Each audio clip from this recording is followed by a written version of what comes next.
This is WWE superstar Drew McIntyre, and you're listening to the WWE Podcast.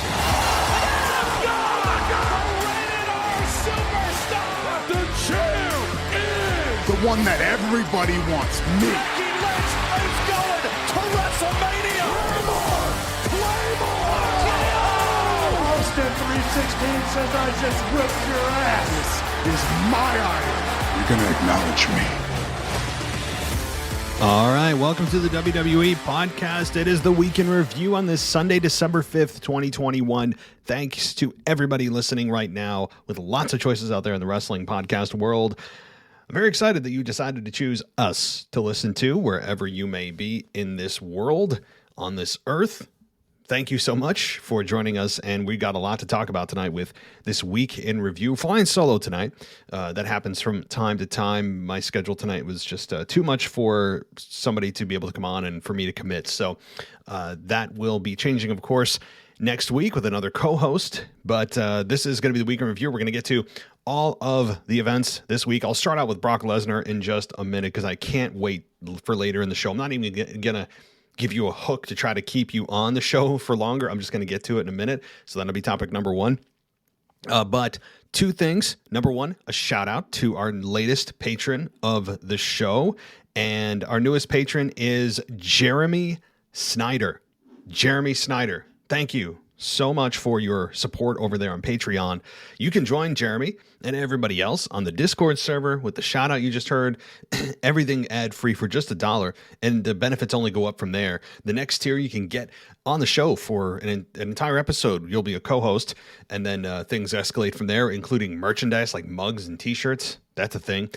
So consider that. But also the second thing I wanted to let you guys know about on Apple Podcasts, I have now decided to give you guys a Christmas special, so to speak, and have my own little Black Friday sale, albeit about a week and a half late, and drop the price of our monthly subscription for ad-free to just 99 cents.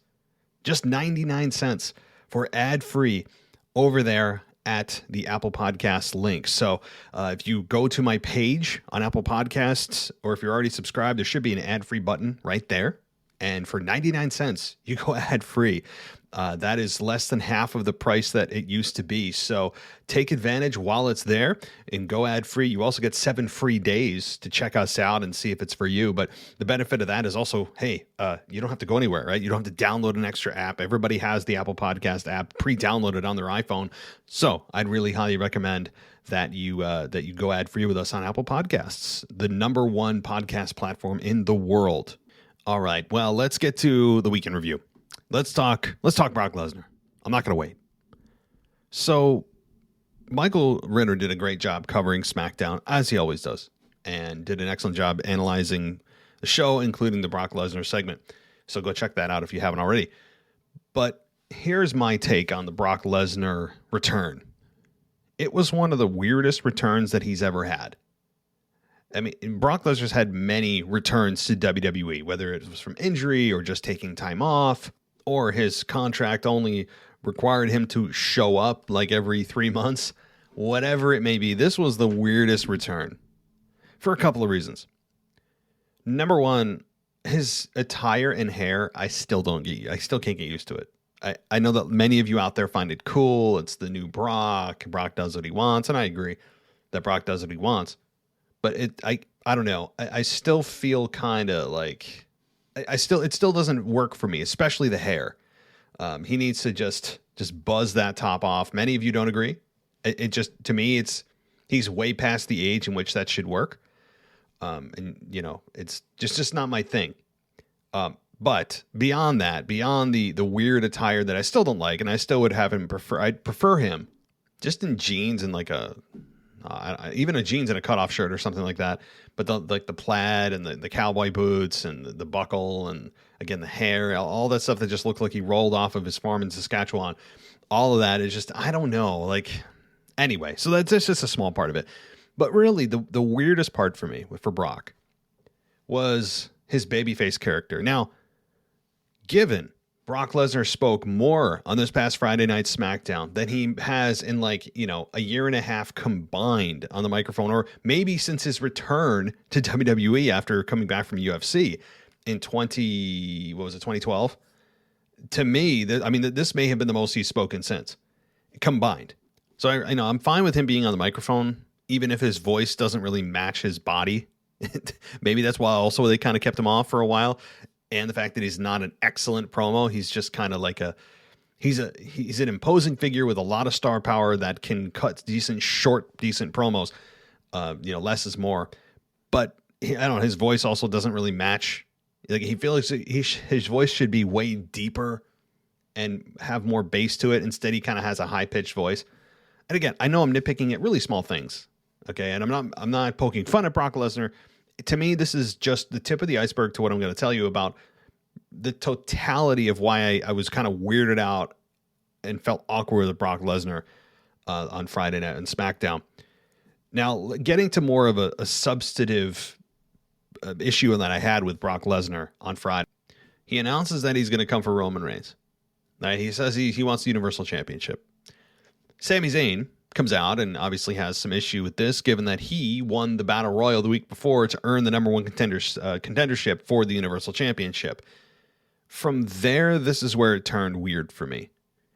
Brock, while he was attempting to show a sense of humor, to me, even the live crowd didn't respond super well to this. They didn't boo it, and it shouldn't have been booed. It wasn't cringeworthy. It was just uncomfortable for me to see Brock like this, where he was kind of joking around with Sami, and we all knew he was being sarcastic, and eventually the inevitable was coming for Sami, which was an F5, a couple of suplexes, and that's what we got. We'll get to that later on in this analysis.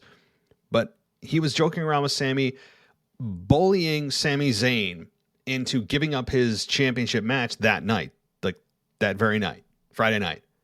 He bullied Sami Zayn into doing this, and that was number one, because as a babyface, you shouldn't normally bully anybody around, especially somebody that is a fraction of your strength, a fraction of your size, and it looks like the bully on the playground, right? It didn't sit well with me, given that Sami Zayn doesn't have a whole lot of heat to me. He's not a guy that you want to see somebody beat him up. To me, Sami's kind of a lovable loser.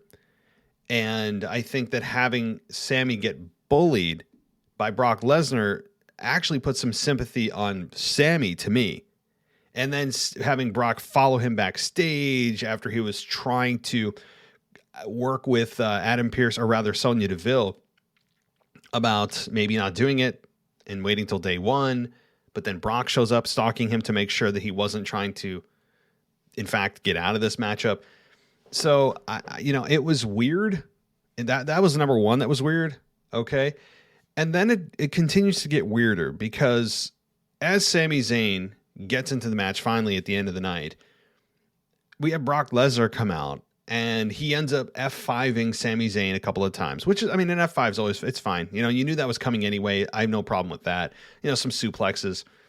And then we have Sami Zayn still deciding to compete. And now, again, how the referee decided that Sami Zayn was able to compete, and if Sami Zayn actually gave consent that he was able to compete for this match, because the match hadn't even started yet, and Sami Zayn was already, laid out with a couple of F5s and a bunch of German suplexes. So how did Sami Zayn exactly give consent? Was there a moment of consent, or just because he was standing up unconscious, the referee was like, well, yeah, he's standing, even if the ring ropes are what's standing, keeping him up, and his eyes are closed, and, he's foaming at the mouth, ring the bell. That was weird to me. Okay. That little hiccup there. Typically the referee asks, are you ready? Are you ready? And then they say, ring the bell. Right. Well, I don't think Sami Zayn in his unconscious state was able to do that. So that's kind of a little bit of a nitpick there, but the match still takes place. And then we have, after Brock did his damage, Brock leaves. And then immediately following, Roman Reigns comes out. Well, wait a minute. I thought Brock, and I'm old enough to remember, Brock Lesnar was screwed out of the championship at SummerSlam by Roman Reigns. thereby infuriating Brock Lesnar, causing him to destroy everything in sight on SmackDown, including Adam Pearce. And boy, is it a shame he didn't show up on SmackDown. I wanted to see him get beat up again. I hope it happens again. It's such a joy. But some of you may say, well, isn't that bullying? Adam Pearce is half his size. The difference is Adam Pearce has real heat. Sami Zayn doesn't have real heat. Sami Zayn is a lovable loser. Adam Pearce is a guy you want to see get his ass kicked. He just has that innate quality about him. There's the difference. That's the distinction.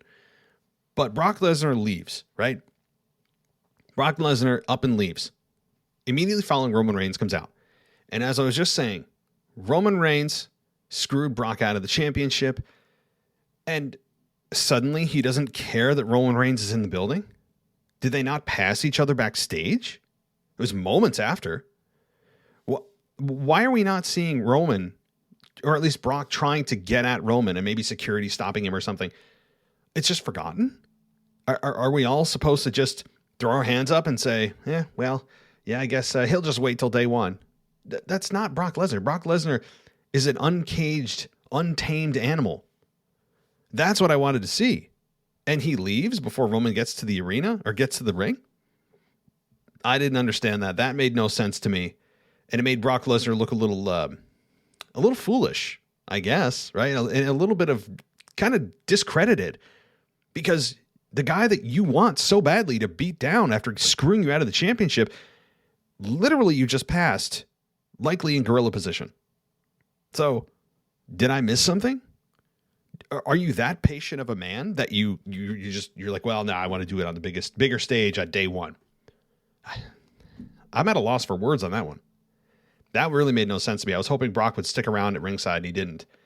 And then obviously Sami Zayn gets hit with a spear. Good night, the lights. Roman retains, and Sami Zayn is then now put back onto the useless pile of heels that cannot get heat because the WWE refuses to last more than 2 weeks to build any heat on them before blowing it off. And Sami Zayn, unfortunately, is a joke of a heel. And it's a shame because I know Sami Zayn could be a much bigger threat and an actual heel. They put him on the microphone because they trust him.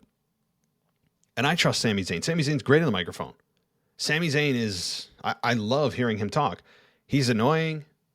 He's well-spoken. He's all in. He's usually got something of substance to say.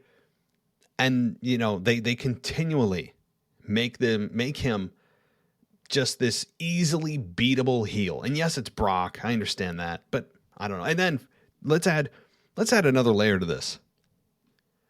We have Brock essentially help Roman Reigns. Without Roman, even having to lift a finger other than a spear, we have Roman Reigns just easily retain the championship. Again, somebody out there is going to say, well, this wasn't to help Roman. We all knew that Roman was going to beat Sami. This was just to ensure that Roman is the man that he faces for the Universal Championship. He wants to get his hands on Roman. Again, if you want to get your hands on Roman so bad, hey, just look over your shoulder. You just passed him in gorilla position. It just made no sense. So we have Sami Zayn lose the match. We have Roman Reigns retain. We have Brock inadvertently, but I don't know how you don't realize you're helping the man that you were told that you want to rip the head off of, retain the championship, and now we're getting to see the match that we kind of all knew was coming at day one, which is Roman versus Brock. Now, this match is extremely interesting. I'm not looking ahead too far into day one. We've still got, 4 weeks? 4 weeks from tonight is day one. So 4 weeks from tonight, we've still got a lot of time between now and then, a lot of TV, a lot of holiday kind of useless shows that WWE puts on during the Christmas week. But you wonder if this is the conclusion or if this is actually going to lead to a Rumble match where the finale happens or all the way to WrestleMania. You wonder. The more I look at it, this can't last all the way to WrestleMania. It just can't. I think we have Roman Reigns, again, this is an early prediction, beat Brock Lesnar. We have Roman Reigns beat Brock Lesnar because Brock is not the future. It should be somebody for the future that beats Roman. And then that sets up potentially a Drew versus Roman main event at WrestleMania this year if The Rock's not available. So that's how it goes. Who Brock faces? I think Brock faces Bobby Lashley. That's what I think. And Brock goes to Raw after losing, and just kind of floats and does what he wants. So that's my kind of quick early look at the path for Roman and Brock heading into WrestleMania. I really don't believe it'll be Brock and Roman again at WrestleMania 38 this year. It just doesn't feel like they could stretch it another 4 months. Guys, that's 4 months. There's just no way. There's just no way. And I don't want to see them stretch it 4 months. Do you? I mean, they're good together, but I don't want to see it. And again, kind of putting a bow on this thing, because I promise I'll talk about something else and get to another topic. But I really wanted to get to this up front because I had a lot of just strange feelings with Roman Reigns and Brock Lesnar and his character this past week. I know they tried to, maybe the goal was to make him more human, like humanize the guy that is otherwise just a mindless, just destruction machine. If that's the case, to try to humanize him, for me anyway, it didn't resonate well with me. Again, I'm not crapping on the segment. It just wasn't my cup of tea. I don't want to come off that I'm just ranting. Oh my goodness, this was the worst. No, it wasn't channel changing at all. It wasn't anything like that. You guys know when I feel that way. That's not how I felt. I just personally, and maybe you felt the same way. Maybe you felt the same way about Brock, and people may say, oh, they're just trying to show a different side of him. He's a babyface. You don't need a babyface to do what Brock did. Brock can be a babyface by just being Brock Lesnar. He doesn't have to really necessarily change into this, where he's smiling and joking and bullying people. And it also, again, made him kind of look stupid for helping Roman Reigns retain the championship. Not that Sammy had a great chance anyway, but any chance that Sammy did have, Roman Reigns or Brock Lesnar completely eliminated that after what he did to Sammy. So that's what I wanted to say about Brock. Obviously the plans had changed. I went over this on my news brief. If you listen to my news brief, the plans originally for Brock were to have him purchase a ticket to the Los Angeles SmackDown coming up this Friday night, in which he would appear, and then there'd be a long storyline leading to Roman Reigns' or rather Brock Lesnar's reinstatement. So obviously they didn't go that road, and they went with the road they did. The last thing I'll say in this: are they ever going to explain why I keep saying Roman Reigns, why Brock Lesnar was reinstated? Should we take bets? Should we just like take some kind of, take a survey? Maybe I'll put that up. I like that. I'm writing this down now. For those of you on Patreon, I'm going to put a poll up, and I'm going to say, do you think they'll ever justify or explain why Brock Lesnar's suspension was lifted? So I'll put that up on Patreon. So these polls are, again, exclusive to patrons. So I'll put that up there. I'm writing myself a note right now. So I'm going to venture no. Just as they don't explain a lot of things that happen, I don't believe they will. Like the Hurt Business. Why were they back together and then not together? They're there. They're not. Bobby Lashley beats them up. They're okay with it. They get back together. There's no explanation. Again, this isn't the Hurt Business. This isn't Shelton and Cedric we're talking about. This is a much bigger star in which you think they would have thought something like this through. Or maybe, perhaps they addressed it like the fans are thinking it. Like, how did his suspension get lifted? Brock was about to explain it. So at least they acknowledged the problem. Therefore, in our minds, when we look back, we're like, well, yeah, they talked about it. I couldn't remember the reason, but I don't care. Brock's back. Like, so they went halfway. And I don't believe that they'll explain it. I think it'll just be that, Brock's back, and just accept it. We didn't come up with anything good. And so he just accepted he's back. I'd give it a 50-50 because that's a pretty big deal that they wouldn't explain why Brock isn't back, but I don't have a whole lot of faith. And some of you don't care. Some of you don't give a damn about the story. I do. That's why I don't want random violence. I don't want randomness happening. I want congruity. I want explanations. I want to be told a story, as they say all the time. So perhaps this isn't important to you. I've spent about 19 minutes here talking about this. But let me know what you guys think. Do you think that they will explain it? I have my doubts. Those of you who are on Patreon, I'll put up a poll. And by the way, follow me on TikTok. I'm putting up videos kind of regularly now, almost every day, on TikTok at the WWE podcast. So I'll also be going live on TikTok during pay-per-views. So that'll be fun. Just considering that on TikTok. That'll be available to everybody.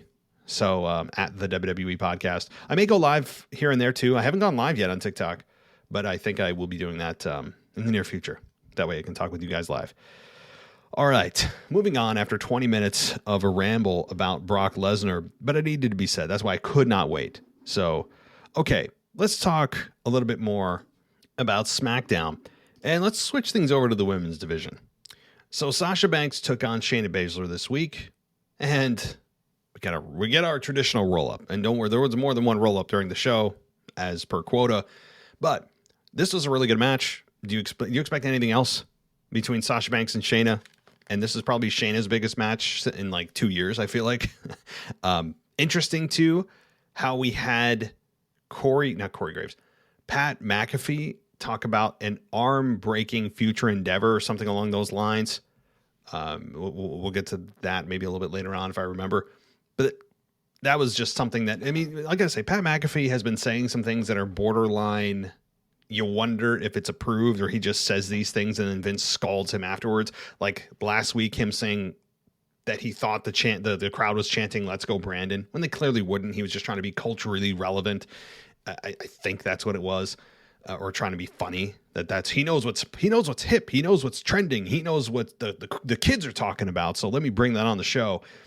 I guess that's his thing. But also trying to be clever about talking about the future endeavored ladies of Nia Jax and Eva Marie. So I don't know. I kind of feel neutral about it. I'm not personally offended by any of those things that he says. I don't really care, but I know a lot of people don't feel like he should bring any of that kind of stuff into pro wrestling. And yes, the "Let's Go Brandon" thing is political. Certainly I would keep politics and religion out of anything when it comes to pro wrestling. It just doesn't have a place for it. But the future endeavored thing, I mean, I feel neutral about it. It's interesting that they even acknowledge those that have been let go. Usually they just fade into thin air and it's like as if they never existed. But to even bring them back up, even in a vague term, not naming them by name, saying Nia Jax, they just said, future endeavored arm break or whatever he phrased it as. But let's get back to this match. Sasha Banks and Shayna Baszler. Baszler had Banks locked in the Karafuda clutch. Banks was able to escape and counter into the Banks statement, and then she scored the quick roll-up on Shayna Baszler for the victory.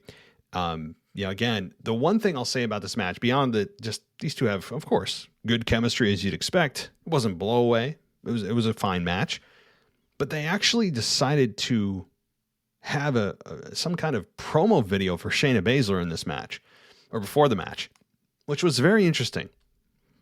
I can't remember the last time they made any reference to Shayna Baszler in terms of or when it comes to promos, creating a whole video package for her. I don't even know the last time they've done that.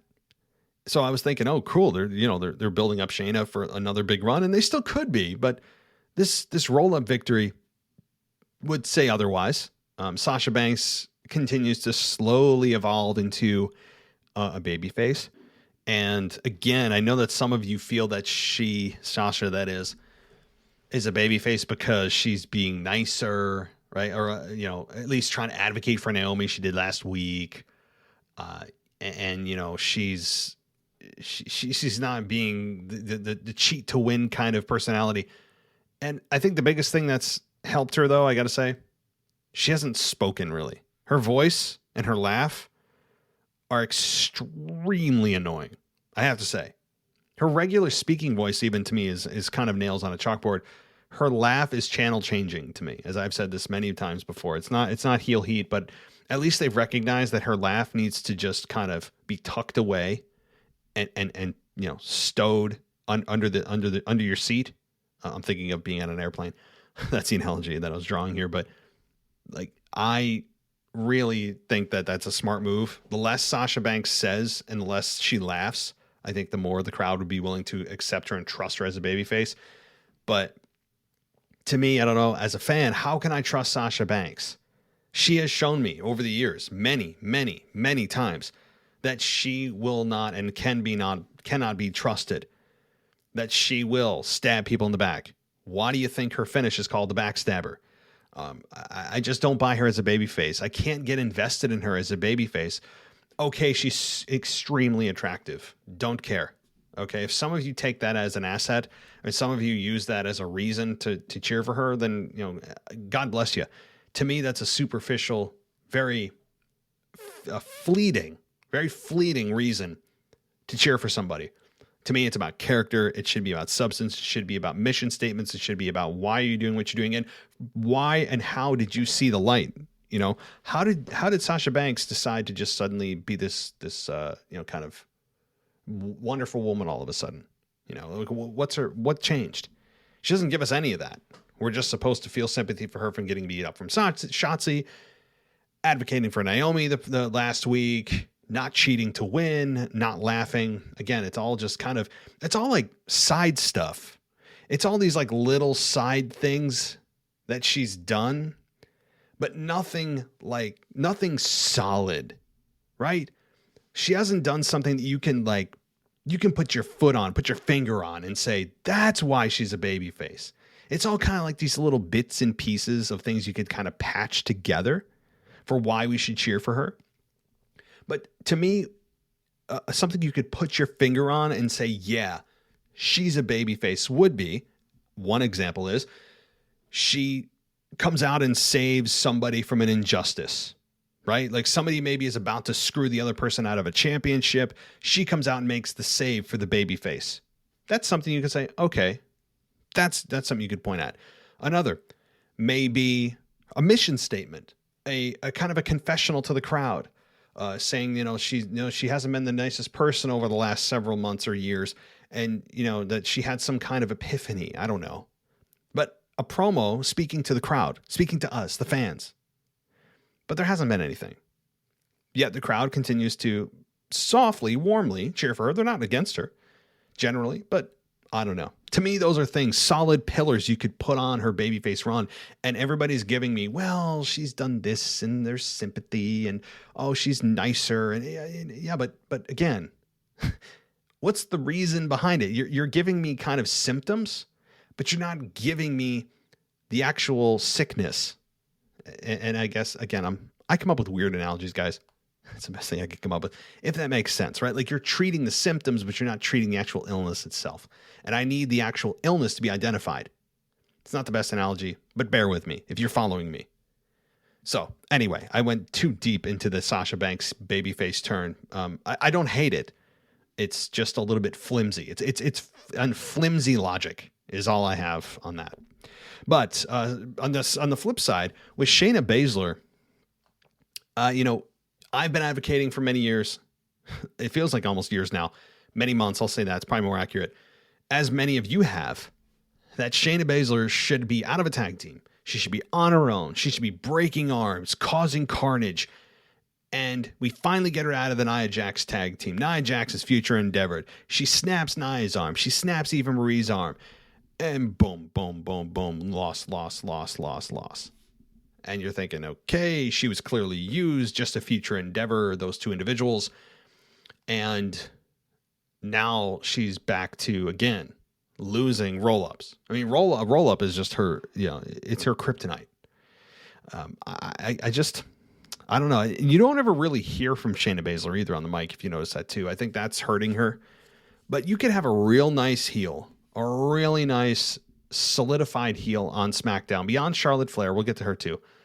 But beyond Charlotte Flair, you need that number two. You need that number two heel. And I think Shayna Baszler could easily fill that. Right now, they're just kind of, they're start and stop. Okay. Let's move on though. What do I want to get to next? Let's continue with the women's division, shall we? A couple things. We'll talk about Sonia Deville and Naomi. Then we'll get to Charlotte Flair and Toni Storm. Oh boy. Okay, so we'll go from the good to the bad. Let's talk about something good. Naomi and Sonia Deville. I'm really glad that they decided to not just kind of fold this up and decide we're not going this road and pretend it didn't happen. I was concerned that they were going to do that because last week Naomi was clapping for a victory that Naomi was a part of in a tag team match. And I'm thinking, okay, they're just going to kind of bury this, or is this just sarcasm on the part of Sonia? And it turns out that it was sarcasm. It turns out that it was just kind of a facade, a lie for Naomi to buy. And Naomi comes in and confronts Sonia Deville and basically says, I want my match, just you, nobody else, no more games. And Sonia Deville says, I'll give you it. I'll give you that match. And she's going to give it to her next week. I thought it was going to be a day one. I would prefer it a day one, but I guess there's no sanctity in pay-per-views anymore where only big matches and title matches happen on pay-per-views. That went out the window a while ago, which is unfortunate. But Naomi was granted that, but Sonia said that as long as I have this suit on, I'm your boss. I'm a WWE official, and you cannot lay a single hand on me or I will take everything you have, essentially. And so then Sonia ends up slapping Naomi. Now, the one thing I'll say about this, while I like the heat and how you can't touch me, there's always that unwritten rule that if you are provoked first physically, why can't you retaliate? And why should an official be able to lend or lay a hand on a WWE star with no provocation physically? You know, why is Naomi not complaining to the board of directors? Why did Naomi not complain to the board of directors when she was abusing her power clearly for many, many weeks? Now, again, that's a side note. It's something that just kind of slightly, mildly annoys me. But the overall premise and overarching good of this program, I think, is shadowing out the illegitimacy of this program. Because I want to see these two fight. I want to see Naomi put a beating on Sonia Deville. I really want that, and that's a credit to how this storyline has played out overall. Again, not perfect. A lot of kind of big holes there. But overall, I mean, mission accomplished. Mission accomplished. And having Naomi not able to retaliate against Naomi or against Sonia is a nice touch. Again, the logic of this just doesn't make sense because you have an official management essentially putting their hands on talent and the talent can't retaliate. I mean, that's a little weird. But it adds to the feeling of wanting to see Sonia finally get what's coming to her next week. I don't think it'll happen, but it'll be nice to see Sonia back in the ring and see Naomi hopefully get some measure of retribution, even if it is temporary until Sonia probably screws her out of the match of some sort, some way. But it was good stuff in general, and I'm glad that they're going to pay this off. So I'm good. Good stuff. Maybe they're getting to this instead of doing it at day one because they have something else planned for Naomi at day one in some form or fashion. I don't know. But anyway, let's continue on to the next piece here with Toni Storm and Charlotte Flair. So here's what CBS Sports wrote about this segment. They said earlier in the show, Storm made it clear she wants a shot at her Flair's SmackDown Women's Championship. Charlotte then came out to the ring to cut a promo and ultimately refused Toni's challenge. So that's what happened. That's the setup. We had Toni Storm talk about what happened the previous week about getting hit in the face with a couple of pies.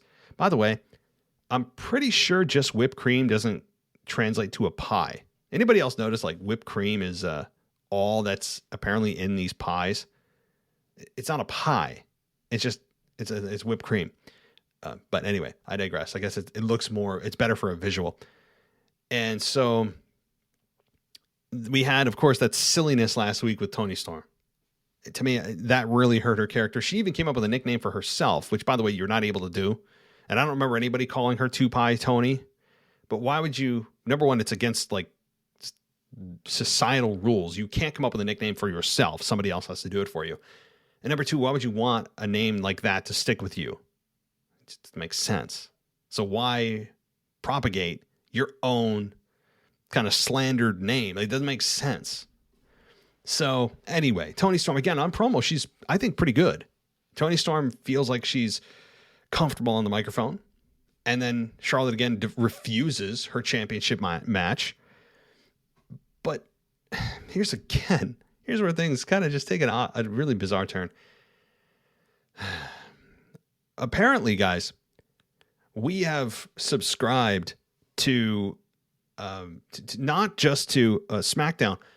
We are now watching Double Dare. I mean, next week, I swear we're going to hear this from Mark Summers. On your mark. Get set. Go! These two teams. So I swear. I mean, so by the way, if those of you who have no idea what I'm talking about, and didn't grow up in the 90s, Double Dare. It was a staple. If you didn't watch Double Dare, you didn't grow up in the 90s. I mean, there's just no two ways about it. But I swear, I'm pretty sure they've hired Mark Summers as on a contracted basis to host next week's interaction between Toni Storm and Charlotte. I'm fairly sure on that. You know, maybe they'll have to get on their backs and dig through a nose full of slime to pull a flag out, and, you know, maybe throw a couple more pies at each other. Again, guys, I'm sorry if you don't understand the reference. Some of you are like, what is this idiot talking about? Double Dare. Just I don't want to say go watch it because it's super cheesy now. I mean, if you're 20s or 30s, if you're in your 30s, you know what I'm talking about. Even in your 40s, you know what I'm talking about. If you're in your 20s, it's kind of iffy. Like if you were born in the 90s, odds are you don't know what Double Dare is, or you've never at least seen an episode of it. So maybe that reference falls on deaf ears.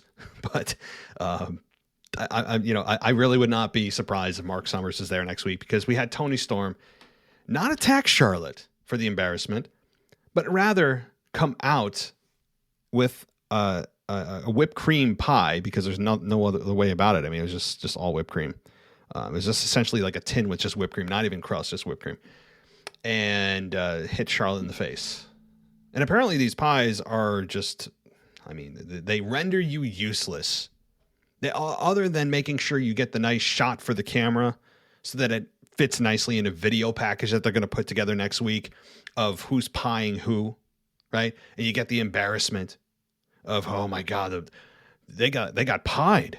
Oh, wow, that's just the worst thing I've ever seen. You know, it's going to be part of a video package next week. So other than Charlotte standing there to make sure that the camera gets a nice angle of her with the pie on her face, does it render you useless? Does it immobilize you? Can you not chase the person? If you're that embarrassed in the moment, you're going to get completely frozen in fear or embarrassment at that level as a super athlete with a pie to the face. Can we move on? Did somebody seriously have a Nickelodeon binge weekend and decide that it was a great idea for Toni Storm to decide to throw some pies? I mean, is Mark Summers on the creative team? I don't know. I mean, I'm making a whole bunch of jokes about this, but to me, this was awful. I mean, I understand that the positive is that you have Toni Storm able to rub elbows, so to speak, with Charlotte, get the rub from Charlotte. Totally agree. Think that's great. Toni Storm in the ring. Excellent. She blew my socks off on the Women's Evolution pay-per-view a number of years ago. Absolutely blew my socks off, and I couldn't wait till she came to the main roster. Now she's here. And while on the microphone, she's good. She's being belittled to throwing pies into faces. I mean, so I know it's only 2 weeks. I get that. And she's working with Charlotte. So there is that. And I'm not being facetious about that. That is a good thing that she's working with the woman in WWE. Like Charlotte Flair, whether you love her, hate her, think she has the championship too much or not, she is the woman in WWE. And I like Charlotte. I think her promos are not heel promos. Why should, when she refuses to give a championship opportunity to someone she doesn't feel is deserving, yeah, that should be the way. And yet Michael Cole justifies it by, well, shouldn't she take on all comers? No, she shouldn't. You know why? Because if you respect the championship, you should, and also, by the way, you don't want to ever relinquish it, you should not give a championship match to just anybody. Because not everyone deserves it. So if you take on all comers, you're disrespecting the championship that should only be held by those that deserve it. Not just those that, well, I challenged him, so you should automatically accept my challenge. Nonsense. That's why I never understood the babyface logic that Vince holds on to so tightly, so dearly with a death grip, that they make these declarations whenever, especially at WrestleMania, when some babyface climbs the mountain and becomes champion. Whether it's the top belt or the mid-tier belts of US title and IC title, they always have to have this declaration that they are going to take on all comers. They're going to defend this championship every night. Why would you do that? you're putting yourself at risk for losing the championship that we were told for many months you climbed and scratched and clawed and bled and cried to capture, and then you're going to defend it against anybody that wants to. And you're disrespecting that belt by proxy because you're defending it against anybody. I know that it's the logic, the very kind of elementary logic behind it is, well, it shows they're not a coward. No, it shows they're stupid if they defend it against anybody. It's disrespectful to the championship itself if they defend it against anybody. To me, it's completely reversed. But yet, it's cowardice. No. It's respect. So I completely agree with Charlotte Flair that she should not have accepted Toni Storm's challenge in normal times. But again, the logic is, well, she's trying to avoid Toni. She's afraid of Toni, blah, blah, blah. I know that's what they're trying to tell. This is a story they're trying to tell. But anyway, she gets a pie to the face. Charlotte gets embarrassed to make sure she gets the perfect shot for the camera. And I'm not blaming Charlotte for this. Okay, I'm not blaming even Toni Storm for this. I'm blaming creative. This is all on creative. You're wasting a talent like Toni Storm, especially in ring, with throwing pies. Can she at least be in actual matches every week? There wasn't a whole lot of wrestling on this show, by the way. But can we at least have Toni Storm in ring, showing the fans what she can do, those that have not seen her in NXT before, building a base with the main roster? Instead, she's backstage creating pies. Maybe they'll do a slime bit next week, right? Maybe they'll do that. God, let's hope not. All right, let's continue on. Los Lotharios defeated the Viking Raiders via pinfall when Humberto Carrillo pinned Eric with a roll-up. There's your second one of the night. Rick Boogs and Shinsuke came to ringside to try and distract Los Lotharios, with Boogs playing the guitar, but it inadvertently set up Carrillo to get the pin. Boogs then played the Raiders theme song to ease the tension. Okay. I'm a mixed bag on this. I'm glad the Viking Raiders are actually getting time on TV, like meaningful time. Los Lotharios also seem to be on a bit of a roll. They're obnoxious in a good way. Applaud to them. They're also very good in the ring. You want to see somebody beat them up because they're just like kind of these slimy, egotistical, pretty boys that you want to see people beat up. So that's good. That's complimentary to those two. But again, guys, I really feel like, I know I'm going to get a whole bunch of, just kind of feedback on this. That stop complaining, take the product for what it is, stop breaking it down. I've gotten a lot of those lately. I'll just say this. Number one, it's my show. I do what I want. Number two, this is the point of podcasting. If you want to go listen to WWE toot their own horn, you want to hear all positive stuff, go watch WWE documentaries. I mean, that's the stuff you should watch. Don't listen to podcasts that analyze this stuff and give their own opinions. And also, third, if you're of the belief that we should just enjoy the product and not think about it, then what exactly entertains you from a storyline perspective? Does entertaining you just mean you don't think? Do you not have the analytical skills or desire to figure out what's going on and be rewarded for paying attention to detail? Does that not matter to you? I'm just responding to some of these people. I'm not trying to insult anybody, but people are coming at me lately for just seemingly complaining a lot. And I think everyone's entitled to their opinion, but if you don't like critical thinking when it comes to pro wrestling and you just want to be enjoying it, well, don't listen to podcasts, because that's exactly the content you're going to get. So anyway, this segment, again, as I talk about critical thinking, or at least being critical of the product anyway, again, I just complimented the Viking Raiders and Los Lotharios, at least from getting in ring time. But again, the Viking Raiders here, while in ring, they're good, and they're one of the few true tag teams in my mind. Why are they suddenly just entertained after losing the match? Suddenly, all is well in the world because Rick Boogs hit a couple of strums on his guitar, and everything just falls into place. No problem. Hey guys, we lost the match, and we know you didn't accidentally, purposefully cause our loss, but you did, even though if you didn't mean to.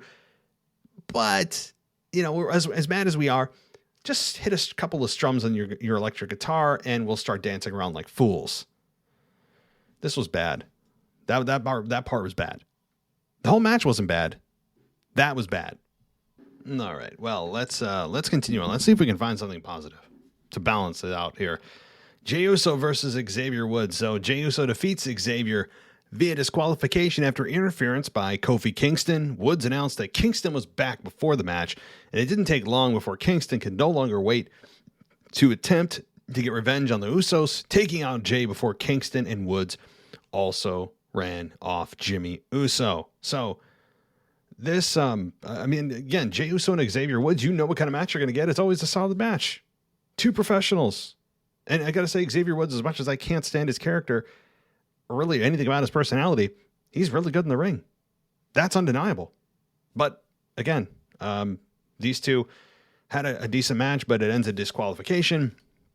Obviously, this is going to be extended, and Kofi Kingston is back.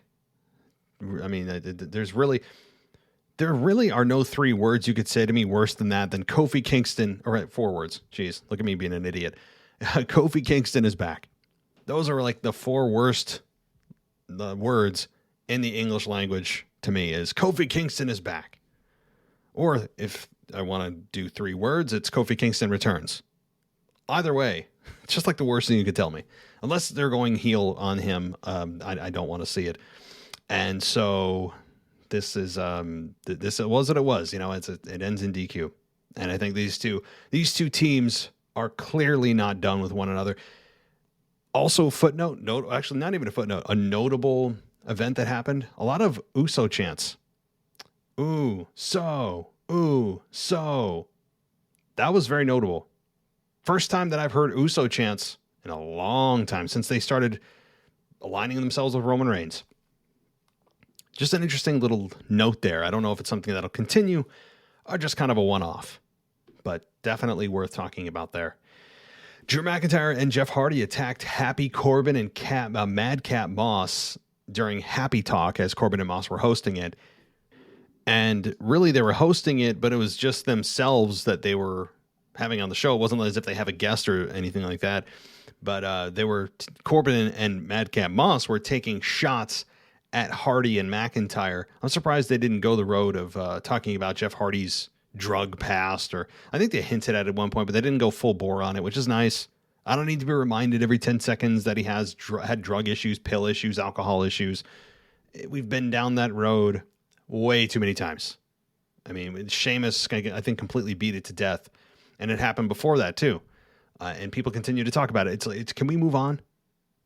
To me, and I'm glad they didn't go that road. I'm not saying they did, but it's been that's dead and beaten. Can we move on? And I hope they're not going to go that road. But Jeff Hardy and McIntyre, I think, are going to be a team for a while. McIntyre did make his way to the ring before Hardy hit the twist of fate on Madcap Moss and Happy Corbin. By the way, can we get Jeff Hardy to stop doing the twist of fate that looks like a stunner? Can we please just, the twist of fate should look like kind of a bit of a mix between an RKO and the Diamond Cutter. I don't like when it turns into a stunner. You never know how somebody's going to take it. It's always kind of in between. Sometimes they kind of flat bump it. Other times they hits it like a stunner. I don't like how it's done sometimes as a stunner. Kevin Owens has the stunner. Stone Cold had the stunner. Can we just like only allow them to do it? Jeff Hardy, though, I mean, this has been kind of his thing. I don't know. It's nothing I'm ranting about or angry about. But if I had my way on this, I would, of course, tell Hardy, no, you're doing a Diamond Cutter twist of fate only. But this did lead to of course, a Claymore, and then they're standing tall. And then, of course, we had, what was it? We had McIntyre put on a hat and start dancing around. You know what? Like, you would think that I would be mad at that. I'm not, because he didn't do it in a way that was embarrassing. And we all know where Drew McIntyre is eventually going to land, and that's in the face of Roman Reigns.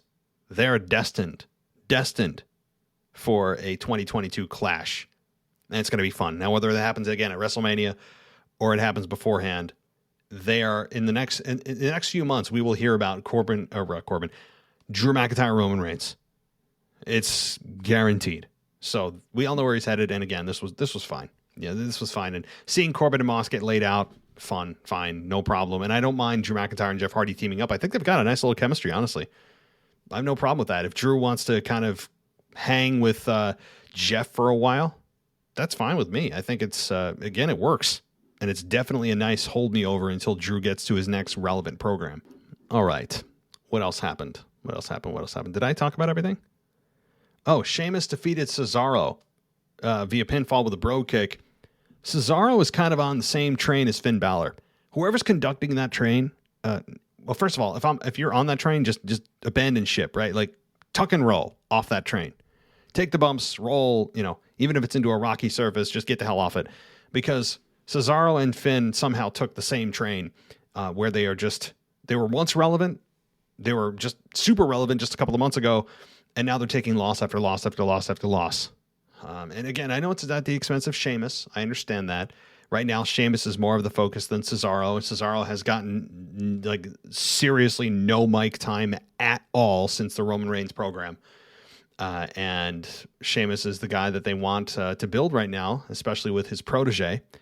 And so, it's fine. I actually thought at one point they were going to reunite the Bar, and that still could happen. Cesaro could go back to the dark side and reunite with Sheamus.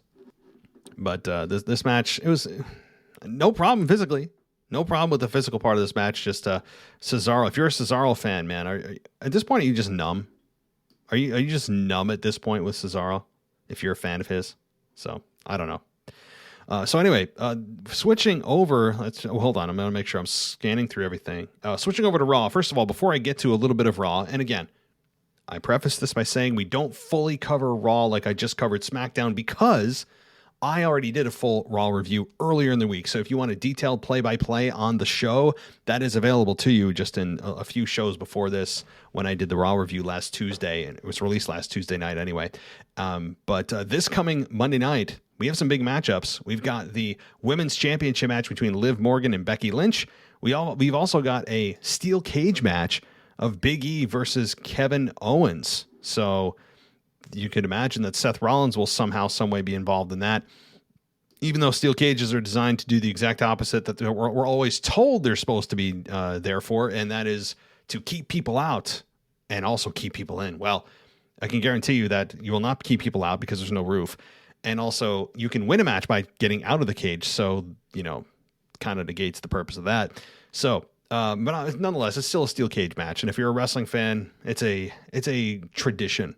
Right? It's always a beloved stipulation. So that'll be interesting. But to put a bow on just some of the big events that happen on Monday night, just in case you forgot, because by the time SmackDown rolls around, I've already forgotten what happens on Raw. So I really do appreciate when they do the Raw recap. I really do have to appreciate that, because it's really good to go, oh, that's right, that's what happened on Raw, because 4 days earlier, you don't remember, which always makes you wonder if they are truly rival brands. Why are they giving each other time on one another's show? Because they do this for Raw too, right? They're such big rivals, but oh yeah, here's a few minutes to talk about what happened on your show, promote it on mine. So anyway, the big deal was Kevin Owens squeezing his way into the championship match at day one.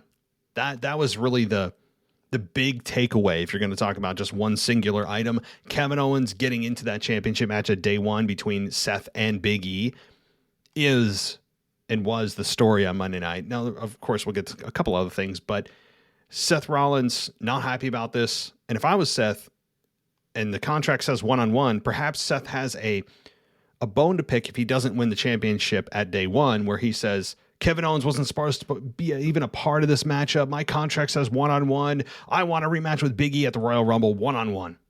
And perhaps that happens. Maybe Big E retains one more time and Big E loses it at Royal Rumble.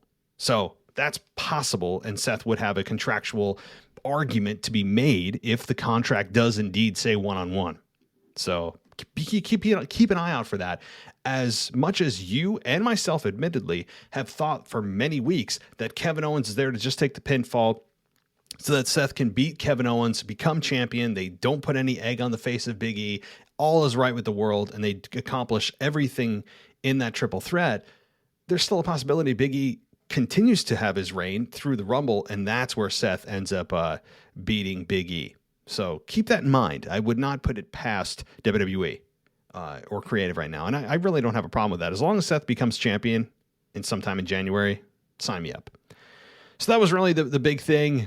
Seth and Finn Balor also had a matchup in which Finn Balor, again, as I said, is losing at the rate of Cesaro at this point. A great match between Seth and Finn. I shouldn't say great. Really good, but not world-beating. Kevin Owens, again, defeats Big E via disqualification to get into that championship match, even though it was kind of a shady way to do it by attacking Seth, knowing Seth would retaliate. And once Seth retaliated, that would disqualify Big E, which would then insert Kevin Owens into the matchup because he won by DQ. So the other kind of big notes, I guess, that happened on Monday Night Raw, Liv Morgan and Becky Lynch signed a contract. I think I said this on my Monday Night Raw review that the contract signing, I think, went pretty well for Liv Morgan. Even if those were prepared lines, she delivered them very well, I have to say.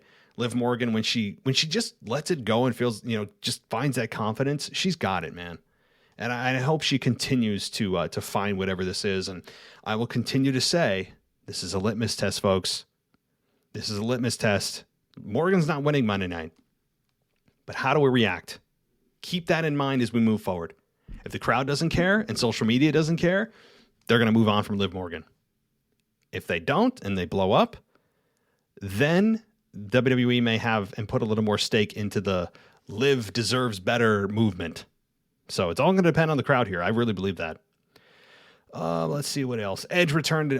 Edge and Miz had their kind of response to MJF and CM Punk promo.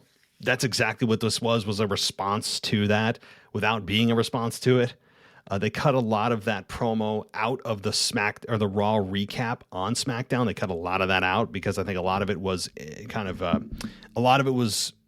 ad lib by Edge, and Edge did an excellent job, and so did The Miz. So I'm looking forward to hopefully a little bit more of a verbal battle between these two again on Monday Night Raw.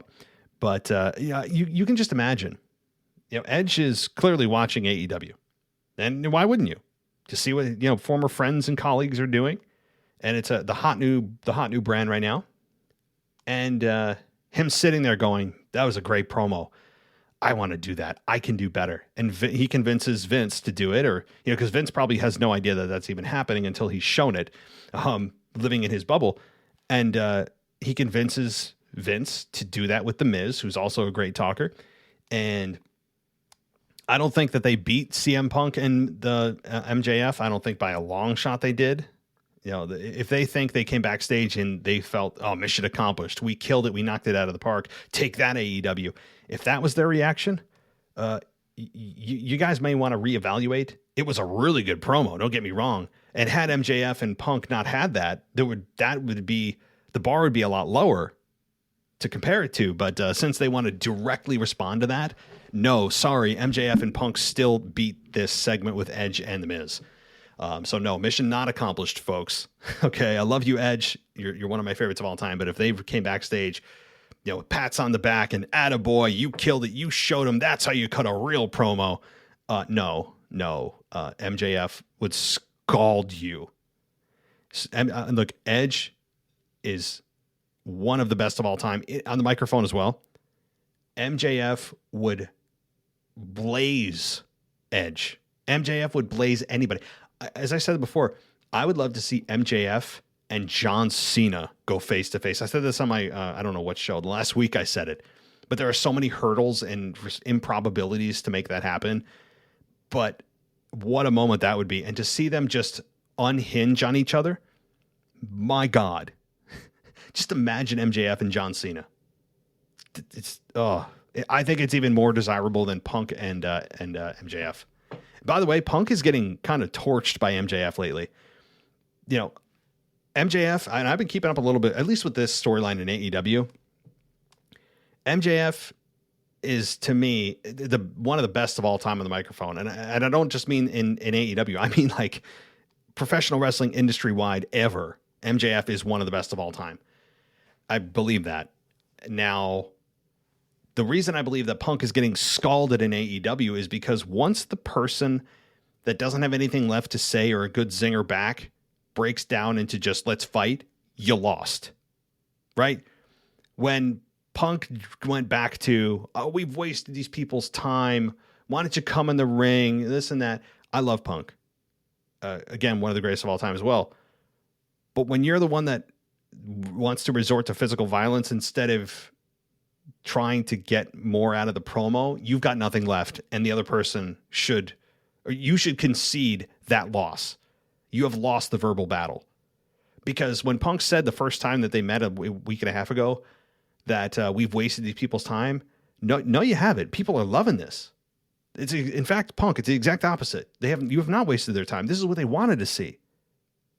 So, but anyway, I know I'm getting way off, but the Edge and Miz promo that happened here was where Edge was talking about Tough Enough and potential future opponents.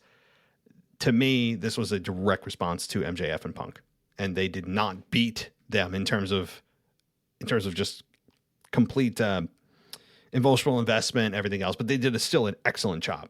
That's how great MJF and Punk were. I'll just say that. What else happened? Oh, Damian Priest beat Apollo Crews for the United States Championship. Still no explanation how we have suddenly this kind of tweaking character from Damian Priest. Another thing that they do and don't explain. Add that to the list. What else? I think that pretty much it. Oh, RK Bro defeats Ziggler and Brood for the Raw Tag Team Championship. And by the way, another thing to add to the list, how did they get an opportunity? After losing the week before, how did they suddenly jump the line and get an opportunity at the Raw Tag Team Championship? I know the real reason. The real reason is, well, it's a championship match which can add to Raw. Let's make it feel like a big show. Well, how about we make wins and losses mean something and not just give a team a championship match simply for existing in a division that's already paper thin? I mean, that's the real reason. So that was really the big takeaways from Monday Night Raw. As we close in on the next few weeks, we'll be heating up to day one, but we've got a lot of TV to go until day one, again, including the kind of throwaway typical Christmas week shows that they give us. And they, although I will say last year, they gave us a Kevin Owens and Roman Reigns Steel Cage Universal Championship match, if I'm not mistaken, on Friday Night SmackDown. That they never explained how that happened, by the way. But again, it's kind of just the do things and don't explain them show a lot of the time. So, all right. Well, I believe that covers everything for your week in review. Again, guys, take advantage of that special on Apple Podcasts. Once you lock in that price of 99 cents a month and 7 days free, by the way, it's there forever. We can't change it on you, and I won't change it on you. So take advantage while it's there. I don't know how long I'll keep that pricing. It's less than half of what the normal pricing was before. So if you want to go ad-free and you want to do it on your Apple Podcast app, now is the time. Don't wait. Take advantage of this right now for 99 cents a month. 99 cents a month. I mean, that's basically free.